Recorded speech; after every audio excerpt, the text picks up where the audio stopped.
Our city is crumbling before our eyes. The once bustling streets and thriving businesses are now empty and abandoned. Even big names in the industry are announcing widespread store closings.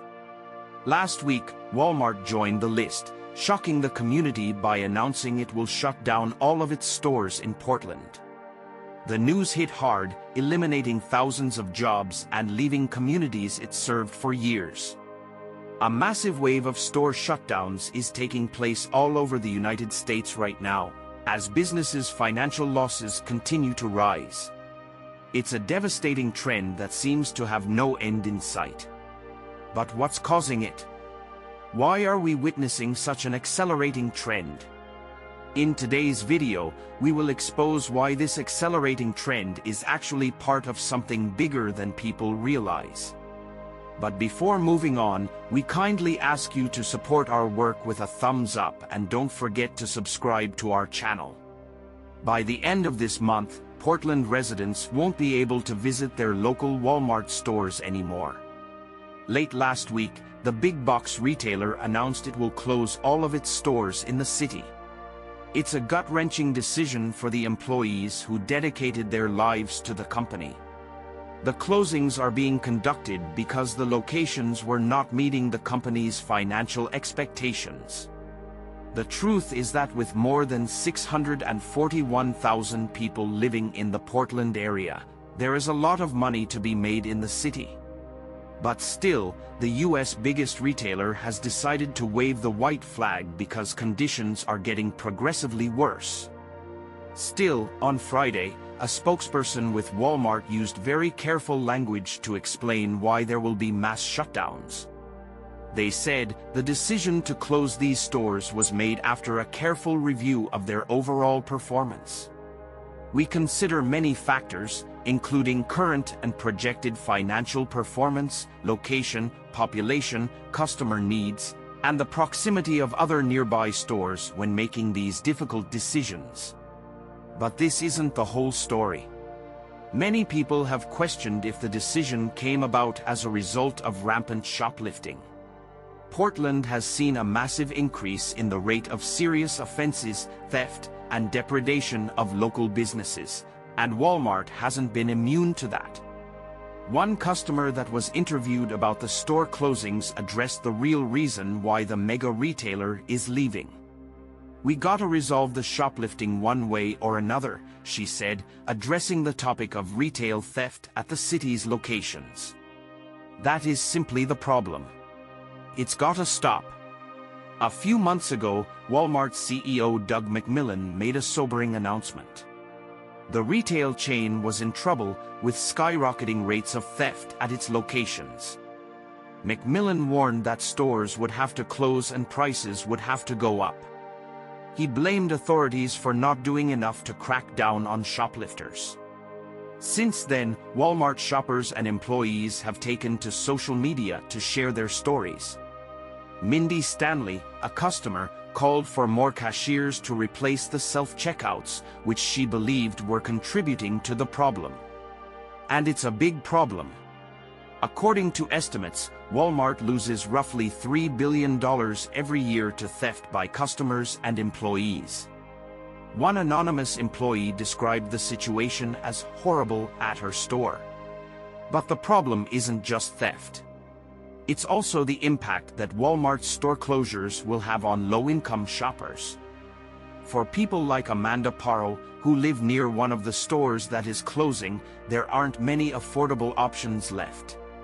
She worries about the cost of gas to travel further and the increased prices at other stores. At least 580 jobs would be lost due to the closures, and thousands more were on the line as the company prepares to shutter unprofitable locations in Wisconsin, Illinois, Arkansas, Washington, Florida, Louisiana, and New Mexico. Walmart confirmed it is conducting mass shutdowns amid a thorough review process, and a Walmart spokesperson told Nexstar that the decision was not made lightly. "We have nearly 5,000 stores across the United States, and unfortunately some do not meet our financial expectations. These specific stores haven't performed as well as we hoped, the spokesperson said. It was a familiar story for many businesses in major cities like Portland, where rampant crime and homelessness had become an epidemic. In recent years, thousands of downtown businesses had closed, with 2,600 shutdowns happening just over the past 3 years. Local officials said that the pronounced rise in theft and homelessness was giving business owners no other alternative. Many were forced to leave given that authorities continue to overlook the city's social issues. Since the pandemic, there was a significant surge in the number of businesses that had filed changes of address with the U.S. Postal Service to leave their downtown zip codes. I couldn't help but feel a sense of despair as I read about the closure of the Rains PDX clothing shop, a business that had been financially eviscerated by a string of break-ins. A note posted on the shop's doors by the store owner slamming the city's crime rate went viral on social media, with the owner pleading for help. "Our city is in peril," the note read. "All businesses and large cannot sustain doing business in our city's current state. We have no protection or recourse against the criminal behavior that goes unpunished. Do not be fooled into thinking that insurance companies cover losses. We have sustained 15 break-ins. We have not received any financial reimbursements since the 3rd. It was a heartbreaking reality for so many business owners who had poured their hearts and souls into their ventures, only to see them crumble due to circumstances beyond their control. The closure of the Portland Nike store and a Cracker Barrel only added to the growing list of casualties.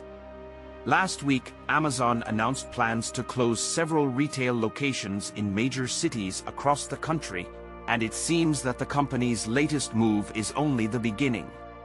On Friday, executives revealed that Amazon will be shutting down its Go convenience stores, a decision that will result in the termination of all employee contracts by April 1st. The news is a devastating blow to those who rely on Amazon for their daily needs and a stark reminder of the economic challenges facing our society. As CEO Andy Jassy explained, the company is taking steps to reduce costs in its grocery unit and other areas as sales continue to slow and the economic outlook remains bleak. Unfortunately, the closure of these stores is just the latest sign of the retail apocalypse that is sweeping our nation. As more and more businesses shutter their doors, our cities are being left to deteriorate, and it's not just the big cities that are suffering. The entire fabric of our society is unraveling before our eyes, and experts warn that the worst is yet to come. As Egon von Gries has noted, the United States has been on a path of self-destruction for a long time, and we are now entering the final stages of a major economic cycle. Over the next 5 to 10 years, we can expect to see widespread political, social, economic, and wealth destruction as our society continues to decline. It's a grim prognosis, but it's not too late to change course. If we act now to address the root causes of these problems, we may be able to build a brighter future for ourselves and future generations. Our population has no idea how messed up the state of our economy really is.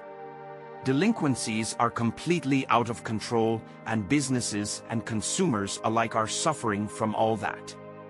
Moral decay is everywhere that you look, and the future seems downright terrifying. But it wasn't always like this. America used to have some of the brightest, most opulent cities in the world. Our citizens once had opportunities for personal financial growth. They treated one another with respect, and they worked incredibly hard. We need to reverse course while there is still time to do so, because evil continues to spread like wildfire all over America, and our time is running out. Let's hope that we can get back on track and restore the greatness that we once had.